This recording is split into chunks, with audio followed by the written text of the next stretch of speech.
Olá, amigos.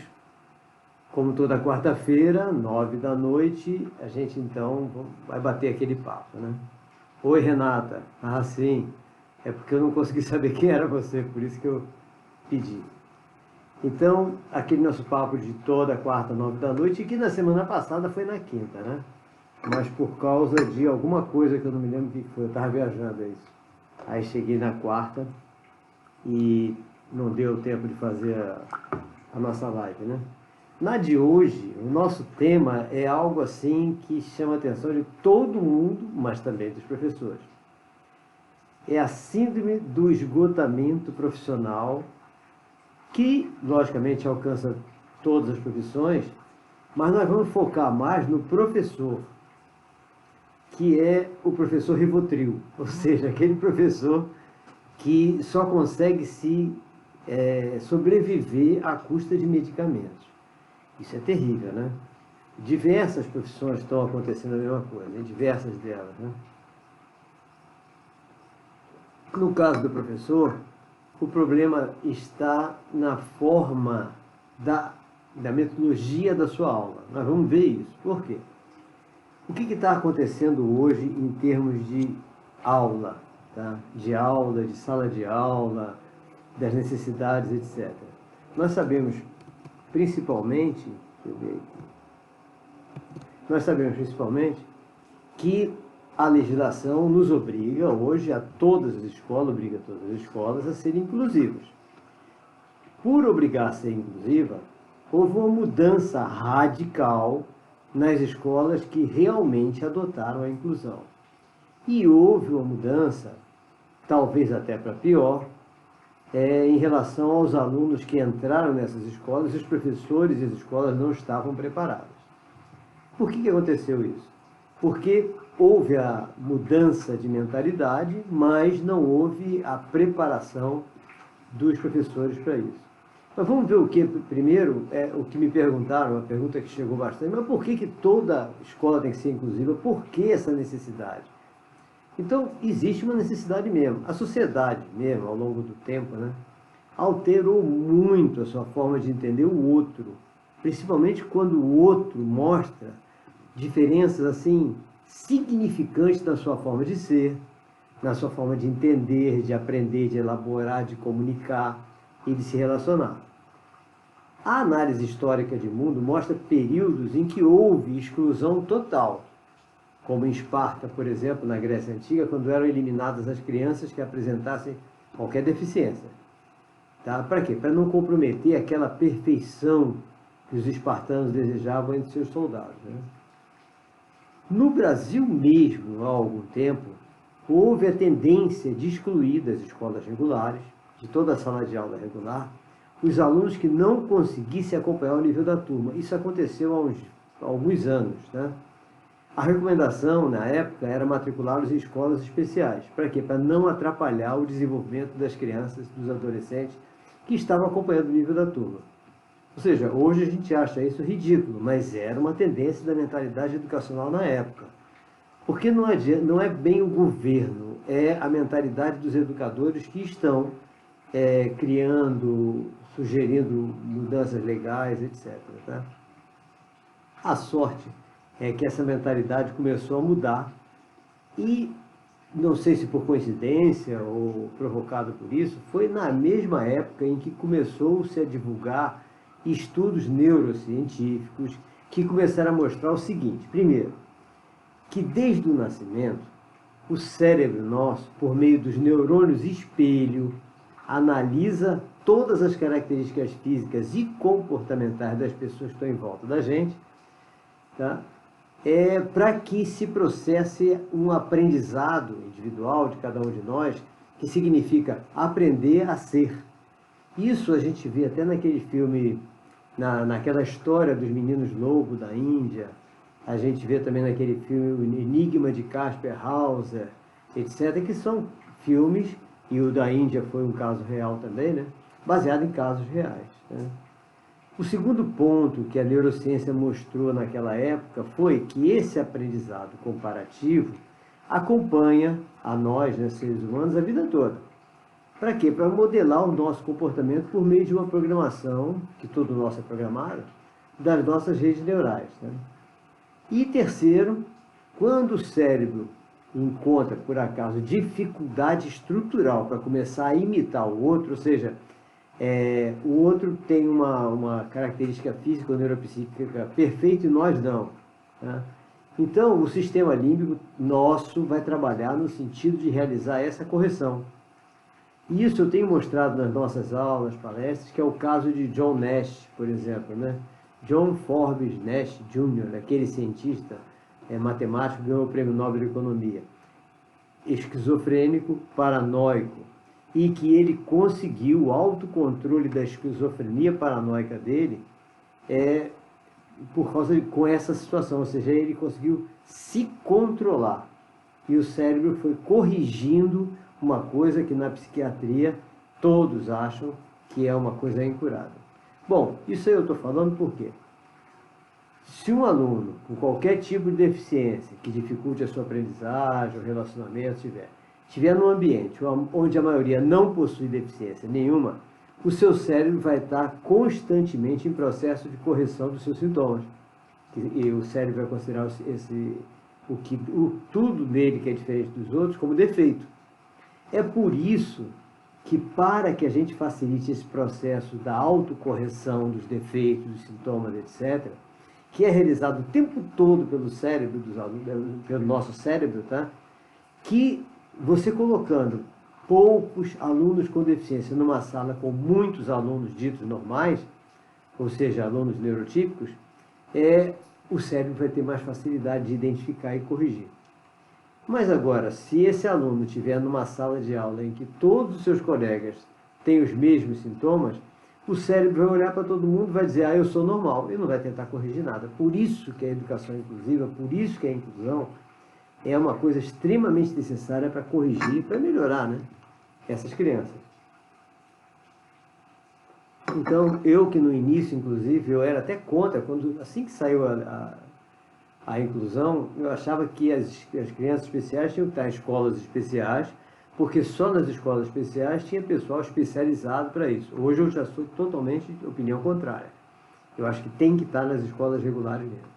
Agora, para que esse processo... Então nós estamos vendo por que o professor é professor Rivotril, tá? Estou só fazendo um introito disso. Para que esse processo da autocorreção de cada criança especial ocorra, esse aluno deficiente tem que ser mantido com a autoestima elevada, tá? E para mantê-lo com a autoestima elevada, ele tem que estar sendo bem atendido pelo professor, ele tem que estar sentindo que está aprendendo todos os dias, ele tem que estar bem relacionado com seus colegas, e para que isso ocorra, existe a opção do professor fazer o que a gente chama de assembleia de classe. Tá? Oi, Wilma. Oi, Salomão. Né? Bom, se houver bullying, nada disso funciona.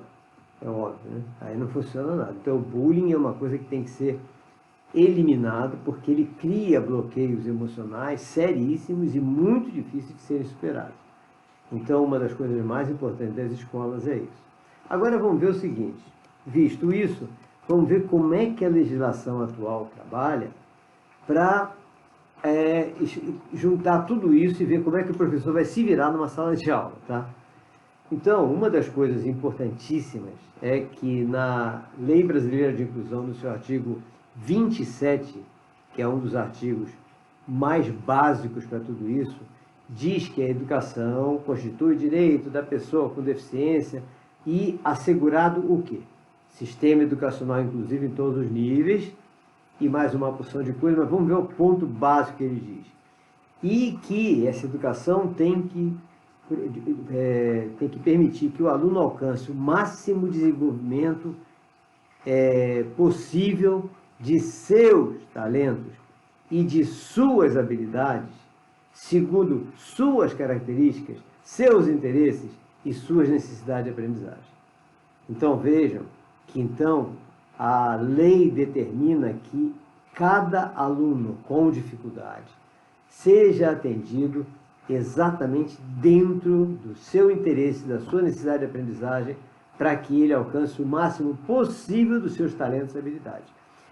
Então, a Lei Brasileira de Inclusão deixa claro que o aluno não tem que acompanhar o mesmo nível que ninguém, que tudo dele, é especial para ele, o foco é ele é a base do ensino para ele.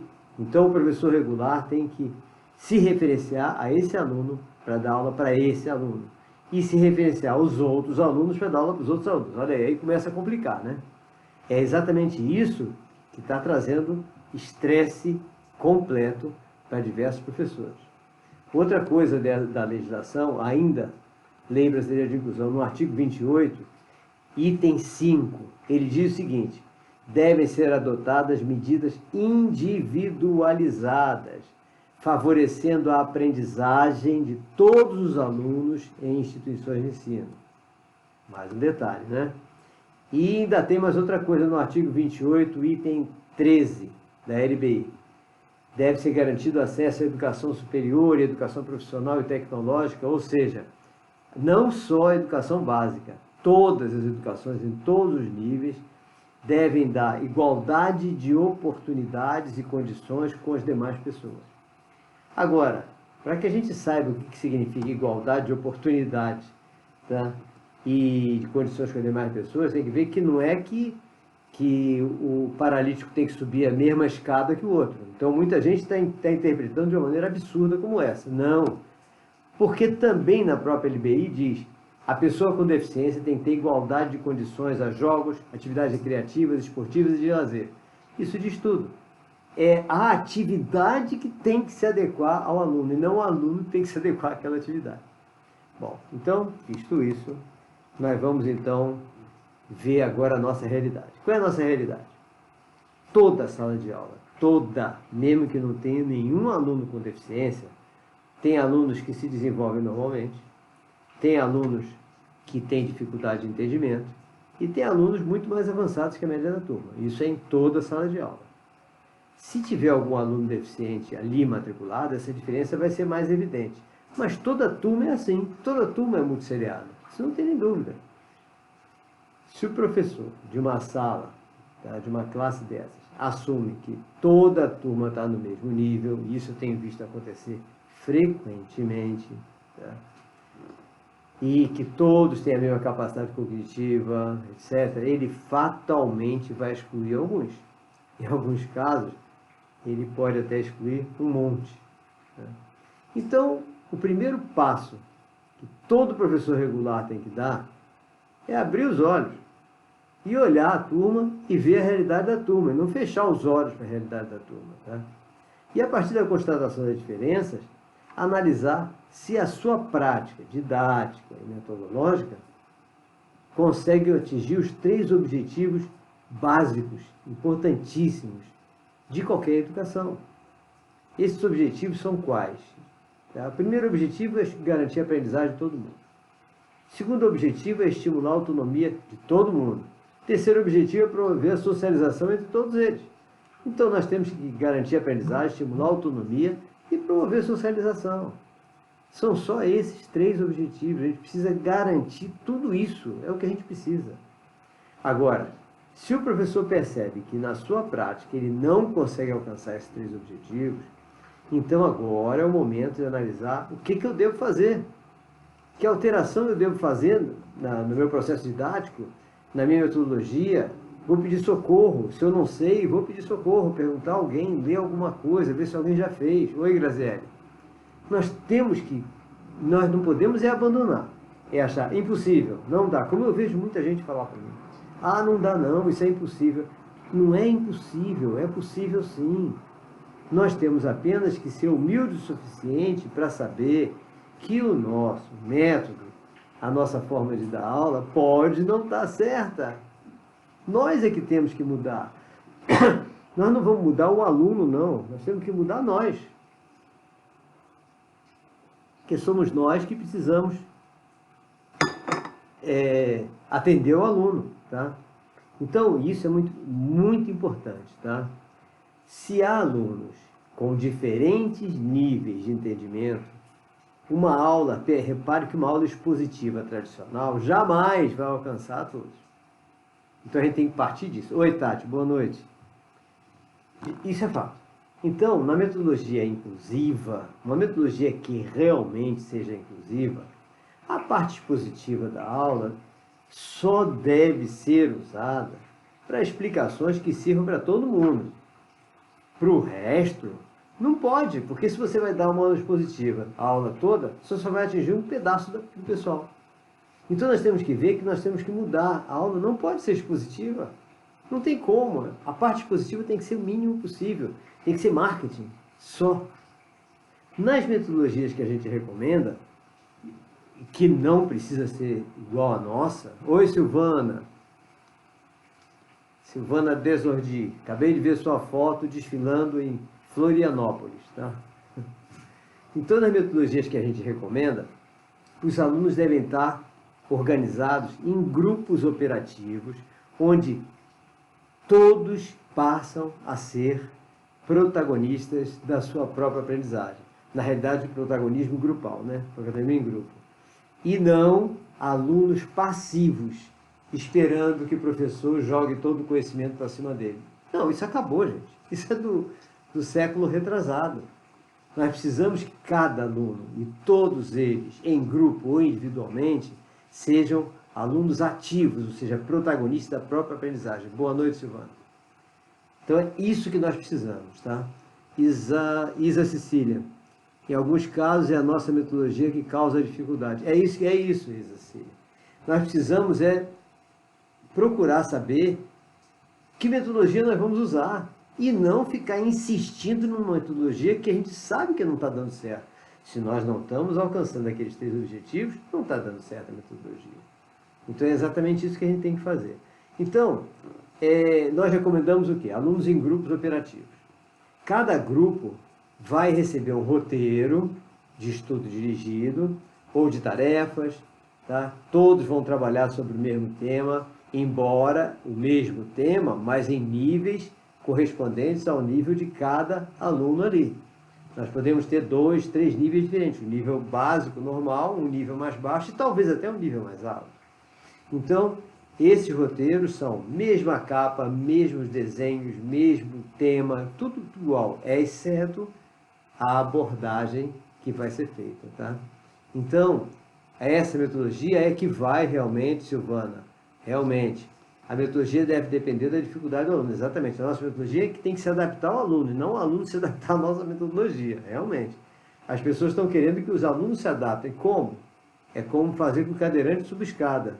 Não tem nada a ver, certo? Que o surdo ouça e que o cego enxergue. Parece que as pessoas estão querendo isso. Então, gente, não é que... não saber... É óbvio que nenhum de nós sabe nada enquanto a gente não procura aprender. Então, não saber não é erro, não. O que não pode é não saber e não procurar. Não pedir socorro. Não sair vendo quem sabe. Tá? Então, é importante esse detalhe, tá? Então, nós temos que distribuir isso, né, os roteiros, tarefas de classe, avaliações, tarefas de casa, tudo isso tem que ser obrigatoriamente adaptado. Adaptado a quê? Em primeiro lugar, ao ponto de entendimento de cada um. Gente, quando eu falo ponto de entendimento, significa o quê? Aonde o aluno está na matéria, tá? A sua bagagem de conhecimento memorizado, seu nível intelectual, tá? Ou seja, esse ponto a gente encontra como? A gente encontra fazendo avaliações diagnósticas.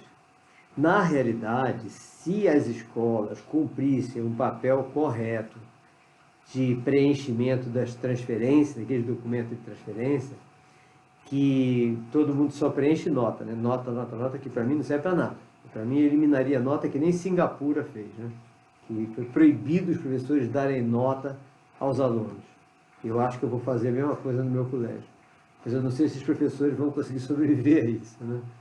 Mas, em primeiro lugar, isso é o ponto de entendimento de cada um, buscado por meio de avaliações diagnósticas. Em segundo lugar, nós vamos também adaptar a capacidade cognitiva de cada aluno. Oi, Para se trabalhar dessa forma é importante uma mudança de pensamento em toda a escola e um diálogo constante formativo com os pais. Sem dúvida. Silvana, todo aluno é inteligente, muitas vezes o método impede o desenvolvimento. Exatamente. Quando a gente não liga para o aluno, né? Esse aqui é o detalhe. Então, olha só, a capacidade cognitiva, quem é que vai analisar? Os profissionais do atendimento educacional especializado. Eles avaliam, eles acompanham e eles informam ao professor regular como é que aquele aluno consegue aprender. Ele não tem nada a ver com a aprendizagem do aluno, não. Muita gente está pedindo para o professor de AE para ficar na sala. Não, não é isso. Ele avisa ao professor regular como aquele aluno aprende, quem vai fazer o aluno aprender é o professor regular. Ele só precisa utilizar uma metodologia que não deixe ele estressado. Tá? Então, a metodologia que eu estou recomendando, que é essa, do professor vai chegar em sala e vai fazer o quê? A gente tem dado aula dessa metodologia no Brasil todo. Como é que é isso? A gente criou uma metodologia IUP de dinâmica grupal. Então, eu já falei aqui várias vezes dela, tem vídeos nossos sobre isso, em que o professor chega na sala de aula, em rápidas pinceladas, é o seguinte, ele faz o marketing do assunto. Em seguida, ele distribui os roteiros para o pessoal em grupo, protagonistas da própria aprendizagem, estudarem como se o professor não estivesse lá. Mas durante toda a aula, o professor fica sentado em cada grupo, acompanhando todo mundo. Raíssa, Ângela Raíssa, boa noite. Lembre que dia 20 e pouco de novembro estarei aí com vocês, viu? Aí você abre, a gente vai sair para comer uma pizza. Então, aliás, eu vou falar comer uma pizza e todos os outros tem que convidar também, né? Agora, convidei a Ângela e tem que convidar todo mundo que tiver em Seabra. Bom, então, gente, esse é o detalhe. A metodologia é que vai fazer o professor não ser mais professor Rivotril. É isso que a gente precisa. Porque com uma metodologia dessa, os professores que estão utilizando essa metodologia, agora eles acordam de manhã cedo, vão para a sala de aula e se divertem na sala de aula. Por quê? Porque é divertida mesmo essa metodologia, você tem prazer em dar aula. Aí, até segunda-feira, quando você acorda para ir para dar aula, você vai alegre, e não como a maioria dos professores está fazendo atualmente. Ao acordar e saber que vai dar aula, ele está dizendo, nossa, eu vou ter que enfrentar aquelas turmas. Ou seja, ele já olha os alunos como enfrentamento. E se ele usar a metodologia que a gente está sugerindo, ele vai para o prazer dele. É isso que é importante, gente. Esse é o detalhe. Então, nós temos que fazer isso, e então, esses roteiros adaptados, as tarefas adaptadas, tudo isso adaptado, é que muita gente também está dizendo, por que eu tenho que adaptar? Aí eu recebi várias perguntas de professores, mas por que eu sou obrigado a adaptar conteúdo, a adaptar currículo? Gente, por que precisa ser realizada uma adaptação de conteúdo e de currículo também? Vamos ver? Uma coisa que eu falei em uma palestra há pouco tempo atrás, para vários professores, foi o seguinte, o primeiro passo para que o professor se convença de que necessita adaptar conteúdo ou adaptar o currículo, é imaginar que entre aqueles alunos da sua sala, neurotípicos, ou seja, alunos normais, tem um filho seu lá. Só que esse filho seu, ele tem dificuldade de aprendizagem, tá? E uma dificuldade de aprendizagem tal que faz com que ele não consiga realizar uma conta de dividir. Tá? Vamos ver isso. Sim, Cíntia, o difícil é conseguir conscientizar alguns professores da necessidade de mudar a metodologia, conforme a necessidade de cada aluno. Porque apesar de ser nítida essa necessidade, a resistência é imensa. Exato, Cíntia. É isso que a gente tem que fazer. Então, nós vamos ter que fazer isso ensinando, né? Por isso que eu estou ensinando essa metodologia. E agora nós vamos fazer no Rio Grande do Sul, em alguns locais, a prática da metodologia, que nós já fizemos em diversas escolas. Quem tiver querendo aprender essa metodologia, entre em contato conosco, seja de que cidade for, que agora eu vou estar lá no Passo Fundo, no Rio Grande do Sul, até início de novembro, final de outubro, início de novembro. Mas eu vou subindo para a Bahia, e vai entrando em contato comigo, que conforme for o roteiro meu pode mudar, e eu posso passar na sua cidade. A gente reuniu o maior número de professores possíveis, etc., para conversar sobre isso, para ver se convence o povo a estudar, a mudar, etc. Tá? Entre em contato mesmo e a gente faz esse roteiro de subida, desde Passo Fundo, no Rio Grande do Sul, até Salvador, na Bahia. Tá? Então é super importante isso. E com isso acaba, quer dizer, quem não vai gostar é o laboratório farmacêutico, porque vai parar de vender Rivotril, né? Porque os professores não vão precisar comprar mais o Rivotril, que eles não vão ficar desesperados. Mas, então o primeiro passo é esse, ele achar que tem um aluno especial na sala que não entende. Eu estou dando exemplo de matemática, que é o mais fácil. Ele não sabe fazer conta dividir, e é seu filho. Os outros todos não são seus filhos sabem fazer conta dividir até por 2 números. O seu não, o seu está em soma ainda. Quando o professor assume que se tivesse um filho teu dele naquelas condições, isso fica mais fácil dele raciocinar, tá? Muitos professores têm resistência e veem seus alunos como protagonistas da aprendizagem. Muitos professores resistem em ver os alunos como protagonistas da aprendizagem, como se eles fossem perder seu espaço, seu lugar. Exato. Grande ilusão, concordo com você. Grande ilusão. Lógico, né? Mas existe isso também, né? O professor alguns professores com medo que o aluno demonstre que sabe mais do que ele. Ridículo, mas isso existe, né? Bom, aí então, vamos ver esse professor olhando o filho dele que só sabe fazer soma. Ao imaginar esse aluno como seu filho, ele vai procurar saber onde está o ponto de entendimento desse aluno, se ele imaginar que é filho dele. Se ele não imaginar que é filho dele, tá, ele vai esquecer o cara, talvez até reprovar. Por isso que eu sempre digo, e se fosse seu filho? Tá? Então aí ele vai saber onde está o ponto de entendimento, vai perceber que ele está somando e subtraindo, mas não chegou ainda ao entendimento da multiplicação. Aí o que ele vai fazer? Em vez dele passar as tarefas de divisão, ele vai passar para esse garoto, que ele vai imaginar como filho, um monte de exercício de somar e subtrair. Para quê? Porque ele passando o exercício de somar e subtrair, o garoto vai ficar alegre, porque está acertando, porque ele sabe. Então, uma das coisas que a gente mais precisa fazer para esses alunos é fazer a autoestima dele elevar. Então, o professor primeiro vai mudar a metodologia, e depois eu estou dizendo como ele vai adaptar o conteúdo dele, no caso o conteúdo, né? Então ele elevou a autoestima. E além de passar os exercícios no nível que o aluno sabe que tem como objetivo apenas elevar a autoestima dele, o professor vai dar instruções de como ele vai fazer divisão, etc, essas coisas, para aos poucos ele ir aprendendo já com o bloqueio quebrado, já quebrado o bloqueio. Essa é a ideia, tá?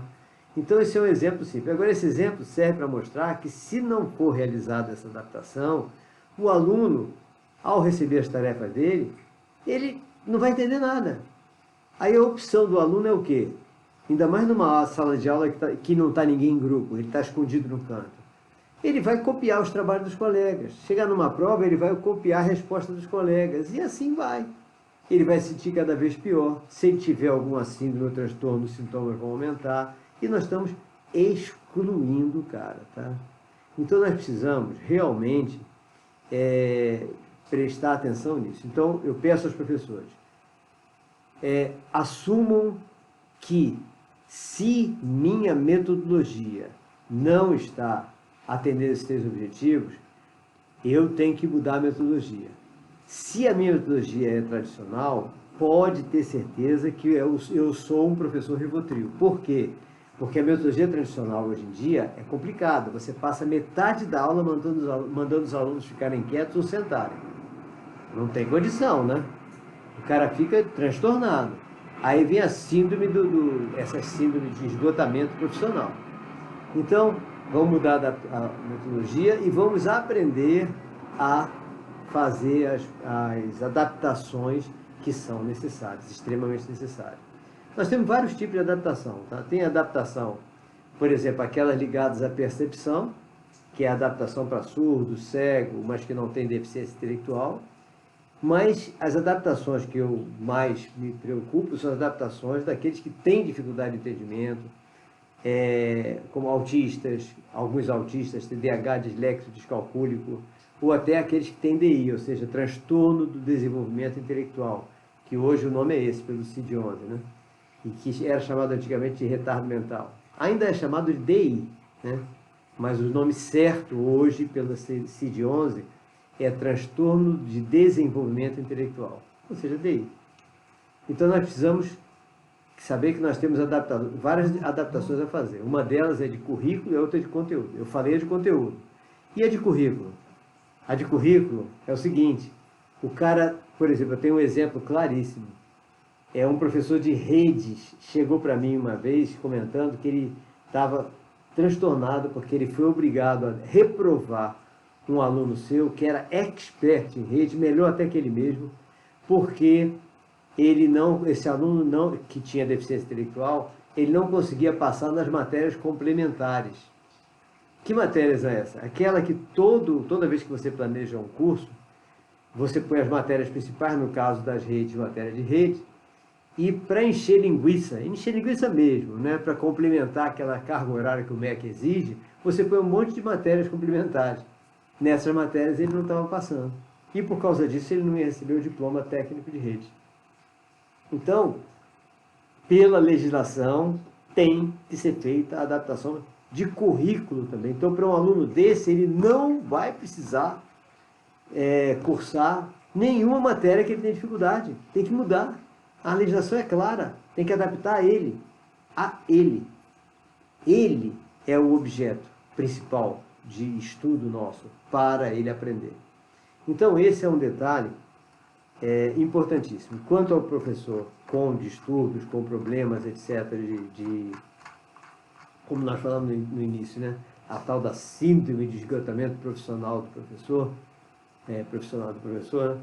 O que nós recomendamos então é isso. Gente, vamos analisar. Eu estou satisfeito dando minha aula? Eu chego em casa alegre, feliz e satisfeito por ter dado aula ou alegre, feliz e satisfeito por ter largado os alunos lá e vindo para casa? Porque uma vez eu perguntei, eu disse, né, numa palestra, o professor tem que chegar no final da aula e estar satisfeito. Aí uma professora me disse, satisfeito por ter acabado a aula? Eu disse, não, satisfeito pela aula que deu, pelo resultado que teve e por não ter se estressado. E isso é possível. Entendam o processo metodológico. Esse nosso está à disposição. Ele está à disposição pelos vídeos, está à disposição pelos nossos vídeos no YouTube. Cadê? Tem um livro meu, esse aqui, a maioria de vocês já sabe, que é o Estudo sobre Educação e Inclusão Responsável. Nesse livro, que vocês no Instagram estão vendo ao contrário, e aí só no Face está vendo corretamente, é o livro que tem, inclusive, o ensino de toda a metodologia inclusiva, essa que eu falei para vocês. Então tem no livro, tem no canal de vídeo nosso no YouTube, tem em tudo que é lugar, ok? Aí vamos mudar para que a gente consiga realmente, primeiro, garantir a aprendizagem de todo mundo, estimular todo mundo com autonomia. Toda a família de uma criança com deficiência, com qualquer transtorno, quer que seu filho seja autônomo, é óbvio. Afinal de contas, nós precisamos saber que nós não vivemos para sempre. Então, nossos filhos não podem depender da gente a vida toda. Então, desenvolver autonomia, desenvolver a aprendizagem e promover a socialização. Certo? Então, nossa tarefa de hoje, ou seja, a nossa ideia de hoje era passar isso e deixa eu dizer o que a gente vai fazer. Tá? Ou seja, em Passo Fundo, que nós estaremos viajando para lá na próxima semana, deixa eu mostrar para o pessoal do Instagram aqui. Nós estaremos no dia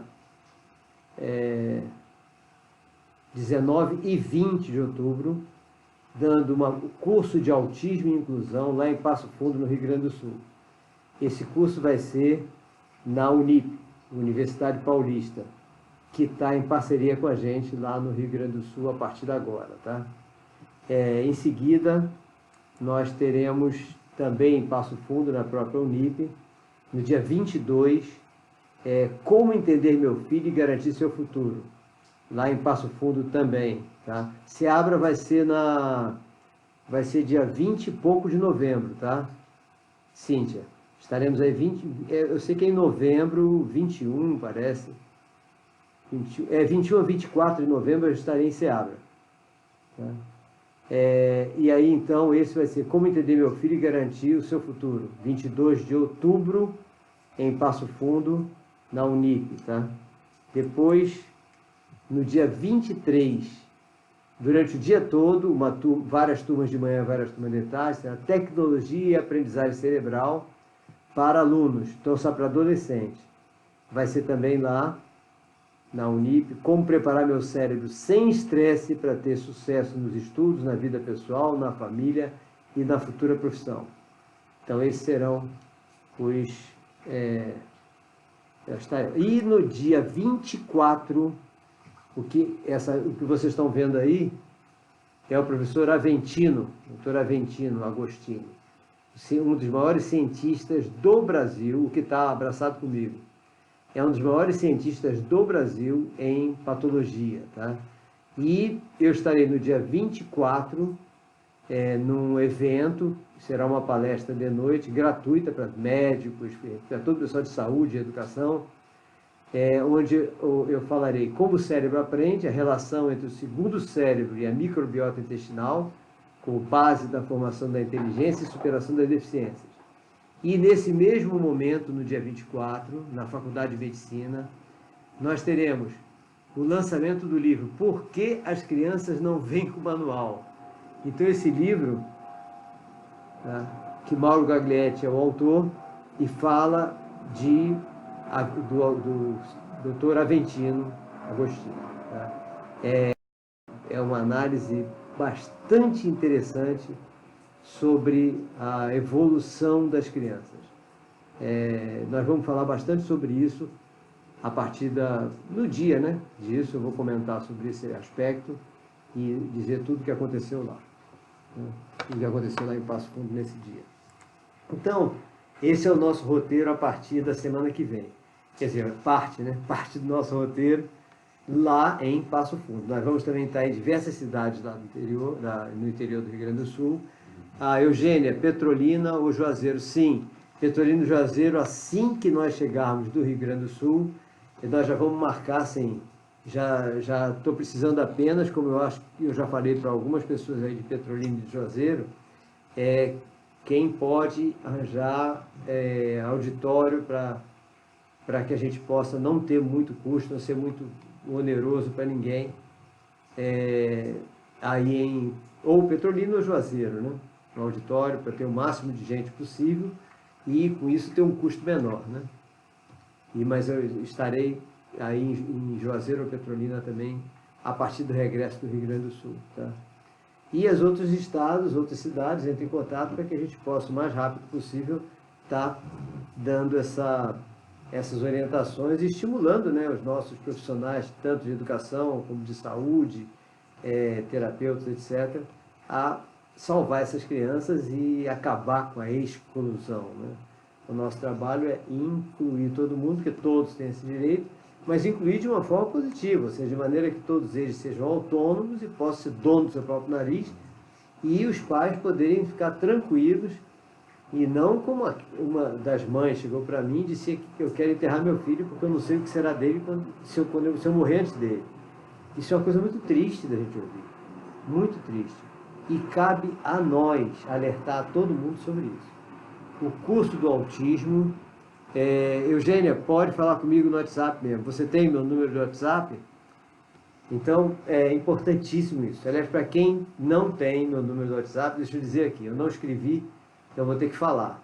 Anotem aí. 719-9624-1011. Então, 719-9624-1011. Então, com isso, entre em contato para que a gente possa, então, marcar uma passada pela sua cidade logo depois do Rio Grande do Sul. Será final de outubro, início de novembro, tá? Então, de preferência, no início de novembro, as cidades que estão nos estados do próprio Rio Grande do Sul, Santa Catarina, Paraná, São Paulo, Rio de Janeiro, Minas Gerais, Espírito Santo e sul da Bahia, tá?